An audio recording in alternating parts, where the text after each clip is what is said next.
শেখ মেহেদী এবং হাসান মুরাদকে নিয়ে অনুশীলন নেটে হাজির স্পিন বোলিং কোচ সোহেল ইসলাম। কিছুক্ষণ কথা বললেন, তারপর স্টাম্প থেকে মেপে একদম 14 স্টেপ দূরে রাখলেন একটি মার্কার।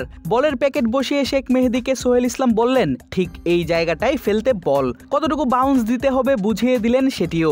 মনে প্রশ্ন জাগতে পারে, শেখ মেহেদীকে দিয়ে হঠাৎ এই পজিশনেই কেন স্পট বোলিং করাচ্ছেন কোচ সোহেল ইসলাম? উত্তর জানতে হলে ফিরতে হবে বেশ কয়েক মাস পেছনে। গত বছরের ডিসেম্বরে বাংলাদেশ যায় ওয়েস্ট ইন্ডিজে। সেই সিরিজের তৃতীয় টি-20 ম্যাচে নিকোলাস পুরানকে বোল্ড আউট করেন শেখ মেহেদী। সেই বলটা উইকেটের যেই জায়গাটায় পিচ করান শেখ মেহেদী, বুধবার অনুশীলনে দেখা গেল সেই একই জায়গায় মার্কার বসিয়ে মেহেদীকে দিয়ে বল করাচ্ছেন স্পিন বোলিং কোচ সোহেল ইসলাম। চলো উড়াই খুশি।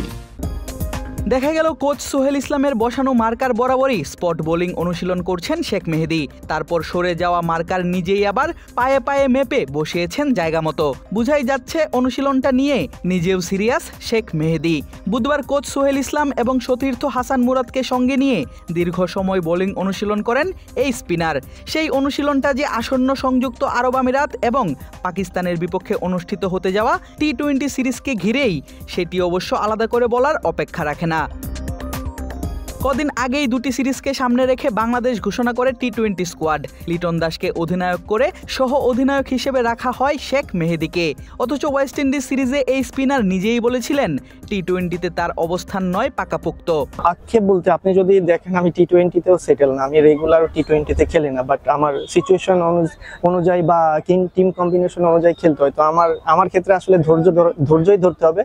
দেখা যাক সামনে কি হয়, ধৈর্য ছাড়া তো কোনো উপায় নাই। ধৈর্য ধরার ফল পেলেন মেহেদী, হলেন দলের সহ অধিনায়ক। আর এমন মর্যাদা ধরে রাখতেই যেন মরিয়া এই স্পিন বোলিং অলরাউন্ডার। তাই তো অভিজ্ঞ কোচ সোহেল ইসলামের পরামর্শে চালিয়ে যাচ্ছেন নিজের কঠোর অনুশীলন। সদ্য সমাপ্ত ঢাকা প্রিমিয়ার লিগে সোহেল ইসলাম ছিলেন লিজেন্ডস অফ রূপগঞ্জের কোচ। সেই দলেই খেলেছেন শেখ মেহেদী। তাই সোহেল খুব ভালোভাবেই জানেন কোথায় আছে তার দুর্বলতা, কোথায় বা বল ফেলে ঘায়েল করতে পারবেন প্রতিপক্ষকে।